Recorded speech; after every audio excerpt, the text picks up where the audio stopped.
జాతీయవాద జర్నలిజానికి అసలైన వేదిక నేషనలిస్ట్ హబ్ ని సబ్స్క్రైబ్ చేసుకోండి.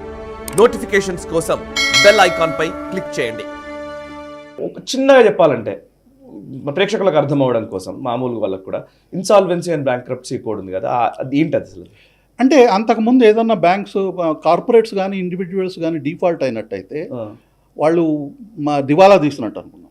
దివాలా తీసినట్లయితే వాళ్ళకు ఉన్నటువంటి ఆస్తులన్నీ అమ్మి వాళ్ళ అప్పుల వాళ్ళకి ఇవ్వడం అనేటటువంటిది చట్టపరంగా చాలా చాలా కష్టమైనటువంటి విషయం. ఓకే, వ్యక్తులకు అయినట్లయితే 2 చట్టాలు ఉన్నాయి. అవి 1800లోనే ఎప్పుడో బ్రిటిష్ వాళ్ళ టైంలో జరిగినటువంటి. ఇంకా కంపెనీస్ యాక్ట్ మీద చూసుకున్నట్టయితే వైండింగ్ అప్ కేడాల్సి వస్తుంది. అది అఫిషియల్ లిక్విడేటర్, అది సంవత్సరాల తరబడి నడవడం. ఇవన్నీ ఎఫెక్టివ్ కాదు. సో మోదీ గారు వచ్చిన తర్వాత ఇన్సాల్వెన్సీ వచ్చిన తర్వాత మీరు గమనించినట్లయితే ఆ తర్వాత ఇది టైం బౌండ్ యాక్షన్ అనే కాదు, ఒక విధంగా చాలా రాడికల్ డిపార్చర్ అనమాట. అప్పటి వరకు ఈ చట్టం ద్వారా ఒక రాడికల్ డిపార్చర్ అనేటటువంటిది అంతకు ముందున్నటువంటి చట్టం కానీ అంతకు ముందున్నటువంటి దానికని కానీ జరిగింది. అది తీసుకొని వచ్చారు ఆయన. ఇప్పుడు ఈయన విషయంలోకి వచ్చినట్లయితే ఈయన విషయంలో అది లేదు. విజయ్ మాల్యా విషయంలో లేదు, వర్తించలేదు. అప్పుడు 2 చట్టాలు ఉన్నాయి. ఒకటేంటి, డిఆర్టీలో కేసు పై 10 లక్షల కంటే ఎక్కువ ఉన్నట్టయితే recovery of debt due to banks and financial institutions అని ఒక పెద్ద పేరు ఉన్నటువంటి 1993లో చేసినటువంటి చట్టం. ఓకే, ఆ చట్టం ప్రకారంగా ఈయన మీద బెంగళూరులో డిఆర్టీలో ఫైల్ చేశారు. ఇదంతా బెంగళూరులో జరిగింది కాబట్టి. సో బెంగళూరులో డిఆర్టీలో ఆ తర్వాత 2014లో అనుకుంటాను ఫైల్ చేశాం. ఇది కాకుండా సెక్యూరిటైజేషన్ యాక్ట్ కింద ఈయన ఏవైతే సెక్యూరిటీస్ ఇచ్చారో, ఆయన కింగ్ఫిషర్ విల్లా గోవాలో ఉన్నటువంటిది కానీ, లేదా ఈయన కింగ్ఫిషర్ హౌస్ అని బాంబేలో ఉన్నటువంటిది కానీ, ఈ 2 బిల్డింగ్స్ మీద కూడా చర్య తీసుకోవడం. బాంబేలో ఉన్నటువంటి దానికి ఆయన ఫైట్ చేసినా కానీ కింగ్ఫిషర్ విల్లా అనేటటువంటిది ఆయన చాలా ప్రాణప్రదమైందట. చాలా గట్టిగా ఫైట్ చేశారు ఆయన. విజయ్ మాల్యా గారు చాలా గట్టిగా ఫైట్ చేశారు. ఇంకా రకరకాలు జరిగాయి, బెదిరింపుల దగ్గర నుంచి అన్ని జరిగాయి. కానీ ఇక్కడ దాంట్లో మేము అంటే గ్రౌండ్ లెవెల్లో ఉన్నప్పుడు మా పోలీస్ ప్రొటెక్షన్ తీసుకొని వెళ్ళాం. ఇక్కడ బాంబేలో దానికి కూడా మ్యాజిస్ట్రేట్ గారు ఆర్డర్ వచ్చిన తర్వాత అక్కడ కమిషనర్ ఇది 2014 అనుకుంటాను. 2014 ఎండ్లో గుర్తులేదు. అప్పుడప్పుడే గవర్నమెంట్ ఫామ్ అయిన తర్వాత ఇవన్నీ గవర్నమెంట్ ఫామ్ అయిన తర్వాతనే వరుసగా ఒకదాని తర్వాత ఒకటి యాక్షన్ ఇనిషియేట్ చేయడము అవన్నీ స్టార్ట్ అయినాయి నేను వచ్చిన తర్వాత. ఆ తర్వాత ఈయన బాంబేలో విల్లా చేసుకున్నప్పుడు కూడా మేము మ్యాజిస్ట్రేట్ ఆర్డర్ వచ్చిన తర్వాత లోకల్ పోలీస్ స్టేషన్కి వెళ్ళాం. ఆ లోకల్ పోలీస్ స్టేషన్కి ఇప్పుడు ఈయన లిక్కర్ బిజినెస్లో ఉన్నారండి. అవును, లిక్కర్ బిజినెస్లో ఉన్నటువంటి వాళ్ళకి పోలీస్ వాళ్ళతో సత్సంబంధాలు కోటానుకోటి ఉండడం అనేది సహజం కదా. పైగా అంత పెద్ద వాళ్ళ మీద చర్య తీసుకోవడానికి మాకు ఒక పెద్ద వ్యాన్ నిండా ఒక 30, 40, 50 మంది పోలీసులు కావాలా అని అడిగినట్లయితే ఎవరు ముందుకు రారు, అందులో లేడీ పోలీసులతో సహా. ఇదంతా రిక్వెస్ట్ ఇచ్చి అన్నీ చేసుకునేసి ఒక 2 రోజులు రాత్రి 1 గంట దాకా పోలీస్ స్టేషన్ బయట కూర్చొని ఉండాల్సి వచ్చింది వాళ్ళు వచ్చి మాట్లాడడానికి. ఓకే, అదేంటంటే చాలా భయం కూడా ఉండింది. అంటే వ్యక్తిగతంగా అంటే మనకు కొద్దిగా లాయర్గా గిరిగా ప్రాక్టీస్ చేస్తున్నాం కాబట్టి అంతకుముందు నాకు వ్యక్తిగతంగా అంత లేదు. కానీ అంటే బాంబే కదా, పైగా అది ఆ ఏరియా అంతా మెయిన్ రోడ్లో ఉంటుంది, ఎయిర్పోర్ట్గా పక్కనే. ఇప్పుడు ప్రస్తుతం ఎయిర్పోర్ట్ ఏదైతే ఉందో దాని సైడ్లో ఉంటుంది అనమాట, మెయిన్ రోడ్లోనే ఉంటుంది. ఎయిర్పోర్ట్కి వెళ్ళే తోవలోనే ఉంటుంది, మెయిన్ రోడ్లో ఉంటుంది. ఒక 6 లైన్ రోడ్ అనుకుంటాను అది. అక్కడ ఫ్లైఓవర్ ఒకటి డౌన్కి వస్తుంది, వాక్ ఫ్లైఓవర్ కూడా ఉంది అక్కడ. కాబట్టి అది పబ్లిక్ ప్లేస్ అది. కానీ అక్కడ ఎంప్లాయీస్కి చాలా వరకు వాళ్ళు జీతాలు ఇవ్వలేదు, వాళ్ళందరూ ముందరొచ్చి జిందాబాద్ డౌన్ అంటారు అనేటటువంటి. మరి మనకు తెలియదేముంది, వాళ్ళు పట్టుకొని కొడతారు, అది చేస్తారని కొద్దిగా సీనియర్ మేనేజ్మెంట్లో కొంతవరకు ఆపరేషన్ ఉండింది. అట్లా ఉండడం సహజంగా. తర్వాత పోలీస్ వాళ్ళకి అయిన తర్వాత 3వ రోజు 4వ రోజు పోలీస్ వాళ్ళు ఒక జీపు ప్లస్ ఒక పెద్ద వ్యాన్ నిండా పోలీస్ వాళ్ళని తీసుకుని వెళ్ళిన తర్వాత వాళ్ళు అక్కడేమి ఇచ్చేయలేదు, నేరుగా తాళాలు ఇచ్చేసారు అంతే, అక్కడేం లేదు. కానీ ఇక్కడ మాత్రం అట్లా జరగలేదు. గోవా విషయంలో చాలా లోపల నుంచి పోలీస్ వాళ్ళు రాకుండా పోలీస్ వాళ్ళ మీద ఒత్తిడి తీసుకురావడాలు, కలెక్టర్ ఆర్డర్ దగ్గర నుంచి రావడం, రకరకాలుగా చేశారు. అవునా, రకరకాలు చేశారు. నాకు కూడా ఆ టైంలో చిన్న యాక్సిడెంట్ అయ్యి కాలు కూడా బాగా దెబ్బ తగిలి ఉండింది. మేమంతా వెక్కిలో కూర్చోండి. చివరికి మేము రికవరీ ఏజెంట్ వీళ్ళందరూ ఒక సెక్యూరిటీ కింద ఒక 40-50 మందిని తీసుకొని వెళ్ళాల్సి వచ్చింది. ప్లస్ ఒక ప్రైవేట్ ఇన్వెస్టిగేటర్ని వాళ్ళని పెట్టి ఏం జరుగుతుంది అందరిని పెట్టి చేయరు. ఆ లోపల చాలా ఉన్నాయిలేండి, అది మళ్ళీ ఉండేసరికి మనుషులు అయితే ఎవరు లేరు. తెచ్చి మనం రాకముందు అక్కడి నుంచి కొన్ని తీసేశారట. ఈ విల్లా ఎట్లుంటుందంటే ఈ ఆల్మోస్ట్ ఒక 1/2 కిలోమీటరు ఒక 60, 70, 80 ఫీట్ దాకా విడుతుంటుందండి. ఒక 1/2 కిలోమీటర్ దాకా డెప్త్ ఉంటుంది సముద్రం వైపు.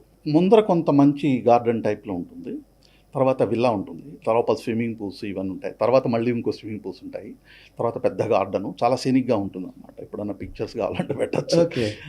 ఆ తర్వాత మీరు లోపలికి వెళ్ళిన తర్వాత అక్కడ ఒక సన్ డెక్ ఉంటుంది సముద్రం దీని ముందు. ఆ సన్ డెక్ వుడ్ మీద ఉన్న, అంటే పర్మనెంట్ స్ట్రక్చర్స్ చేయకూడదు కదా, కోస్టల్ జోన్లో వస్తుంది కాబట్టి ఆ సన్ డెక్ ఉంటుంది. దీని పక్కనే ఇంకో విల్లా ఉంది వీళ్ళకి. ఆ పక్కనే ఇంకో విల్లాలో అప్పుడు ఇంకో విల్లాలో జాకీ షరఫ్ గారిది అనుకుంటాను, అది అప్పుడు అన్నారు జాకీ షరఫ్ గారు. తర్వాత పక్కన మెక్డోన్ విల్లానో ఏదో ఇంకోటి ఉండింది, అది కూడా వీళ్ళకి సంబంధించిన కంపెనీ అనుకుంటాను.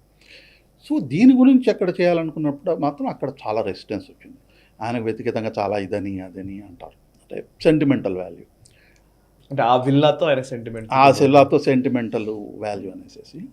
సో అది సీజ్ చేయడానికి సెక్యూరిటీ అంతా తీసుకెళ్ళినప్పుడు అక్కడ వాళ్ళు కొంత, అంటే ఫిజికల్గా రెస్ట్ చేయలేదు, ఎందుకంటే మన ముందు కూడా మన దగ్గర కూడా మనుషులు ఉన్నారు కదా, కొంత ఇది చేశారు. బట్ అల్టిమేట్గా ఆ రోజు సాయంత్రానికి సీజ్ చేసి తాళమా చేసేసుకున్నాం. ఆ తర్వాత అక్కడి నుంచి యాక్చువల్గా దాన్ని అమ్మడానికి తర్వాత మళ్ళీ కష్టాలు స్టార్ట్ అయినాయి.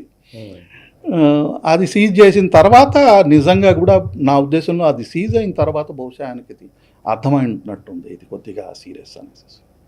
అప్పటిదాకా ఆయన పెద్ద సీరియస్ అనుకోలే, అంటే వ్యక్తిగతంగా దెబ్బ తగలడం బహుశా అదే మొదలేమో. అంటే వీళ్ళు చెప్పిన దాని ప్రకారం అది బాగా వ్యక్తిగత సెంటిమెంటల్ వాల్యూ కదా.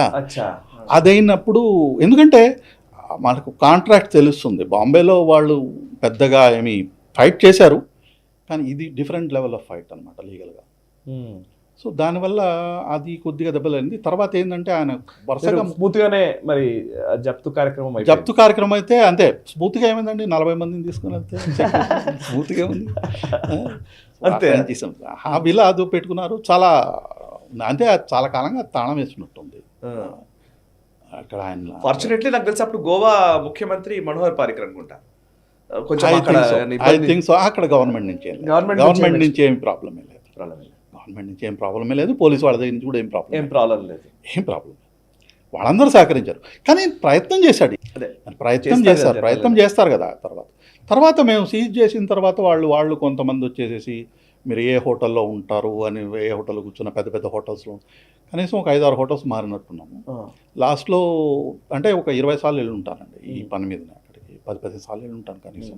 లాస్ట్లో ఒక టైంలో మనం ఎస్బీ వాళ్ళ గెస్ట్ హౌస్లోనో లేదా ట్రైనింగ్ ఇన్స్టిట్యూట్లోనో ఉండాల్సి వచ్చే పరిస్థితి ఉంది. అంటే థ్రెట్ ఉంటుందేమో అనేటటువంటి, సేఫ్ కాదేమో అనేది. ఎందుకంటే 2-3 సార్లు వాళ్ళు ఏ హోటల్లో మనం ఉన్నా కానీ అది వాళ్ళకి తెలిసిపోయి వాళ్ళు వచ్చి మీరేం చేస్తున్నారు అది ఇది అని అట్లాంటి మాటలు మాట్లాడు. అది వాయన చేయించారో లేదా కింద చెంచాలకు ఎక్కువ ఓవర్ యాక్షన్ ఉంటుంది కదా, ఈ చెంచాల వాళ్ళు చేయడం అనేటటువంటిది ఉందండి. అది ఆయనకి ఎంత సెంటిమెంట్ అంటే లోపల పూజ ఏదో జరుగుతుండదు, చిన్న గుడిలాగా ఉంటుంది అక్కడ, మీరు పూజ కంటిన్యూ చేయండి అని వాళ్ళు వచ్చి అడిగారు, కంటిన్యూ చేయించండి అది ఇది అనేది. అది మనం ఒప్పుకున్నట్లేదు అది, ఎందుకంటే కొద్దిగా సెక్యూరిటీ ఇదిగా ఉంది కదా. తర్వాత దాన్ని అమ్మడానికి కొద్దిగా కష్టమైంది, ఎందుకంటే ఆ నేచర్ ఆఫ్ ది ప్రాపర్టీ బట్టి, వాల్యుయేషన్ బట్టి, ఇటువంటి వాటికి కొంత కష్టమైంది అది. సో నంబర్స్ ఏమైనా చెప్పచ్చా, వాల్యుయేషన్స్ అవి వాల్యుయేషన్తో ఇవన్నీ పబ్లిక్లో అడ్వర్టైజ్ చేస్తున్నాయి కాబట్టి ఇదేం లేదు. నాకు ఉద్దేశంలో 75.5కో ఎంతకో అమ్ముడైనట్టుంది అది, 2-3 సార్లు వాల్యూ ఇచ్చేది. ప్రాబ్లం ఏంటంటే నేను చెప్పినట్టుగా ఆ ప్రాపర్టీ ఇట్లా ఒక 80 ఫీట్ విడ్త్, ఒక 50-60 ఫీట్ డెప్త్ ఉందన్నమాట. ఒక 1/2 కిలోమీటర్ దాకా డెప్త్ ఉన్నాను, 1/2 కిలో ఇంకా కొద్దిగా ఎక్కువ ఉంటుంది, నడవడానికి కాళ్ళ నొప్పులు వచ్చేవి, అంత డెప్త్ ఉంది అది. ఆ డెప్త్ ఉన్నప్పుడు ఆ ప్రాపర్టీకి ఇండివిజువల్స్ ఎవరు కొని దాన్ని మెయింటైన్ చేయలేరు, అక్కడ హోటల్ కట్టడానికి లేదు, అందులో ఇన్ఫ్రాస్ట్రక్చర్ పక్కన ఉన్నటువంటి విల్లాలో లింక్ అయి ఉన్నాడంట. అవునాయి ఉన్నటువంటి ప్రాపర్టీ కూడా ఎగ్జిస్టింగ్ స్ట్రక్చర్ ఎట్లా ఉందంటే, అది ఏ హోటల్లో గాను ఏదైనా చేసి రిసార్ట్ గాను చేయడానికి అన్ని రూమ్లు అట్లా ఉన్నటువంటి ఆ విధంగా కాదు, ఆయన వ్యక్తిగతంగా దీనికోసం కట్టించుకున్నాడు కదా, ఏదో గెస్ట్ హౌస్ లాగా కట్టించుకున్నటువంటి. కాబట్టి ఇవన్నీ లేవు అక్కడ. కాబట్టి ఎవరైనా పెద్ద డబ్బులు ఇచ్చి అంత విలువ పెట్టి అక్కడ కొనేటటువంటి వాళ్ళు రెడీగా ఏం స్ట్రక్చర్ లేదని, పైగా కొంత ప్రాపర్టీ కోస్టల్ జోన్లోకి వస్తుంది. ఆ సన్ డెక్ అదంతా యాక్చువల్గా అయితే ఒక 2-3 కానీ ఉన్నట్టయితే చాలా బాగుంటుంది అది, ఆ సన్ డెక్ కానీ అదంతా ఎక్సిస్టెంట్. మనం రికవరీ గురించి వెళ్ళాం కాబట్టి మనకు ఇది లేదు, కానీ చాలా ఇదనమాట. అంటే కొద్దిగా కట్టి ఉండింది, మనకి ఎంత టెన్షన్ ఉండిందంటే 15 సార్లు వెళ్ళినా కానీ గోవాలో దేవాలయాలు చూసాం కానీ సముద్రంలో ఒక కాళ్ళు పెట్టింది కూడా లేదు. ఓకే, ఈ వీడియో మీకు నచ్చినట్టయితే లైక్ చేయండి, 10 మందికి షేర్ చేయండి. అలాగే కామెంట్ల రూపంలో మీ అభిప్రాయాలను మాతో పంచుకోండి. Nationalist hub group of channels ను సబ్స్క్రైబ్ చేసుకుని తెలుగునాట జాతీయవాద జర్నలిజాన్ని ప్రోత్సహించండి. ఈ వీడియో కింద ఉన్న బెల్ ఐకాన్ పై క్లిక్ చేయడం మర్చిపోవద్దు.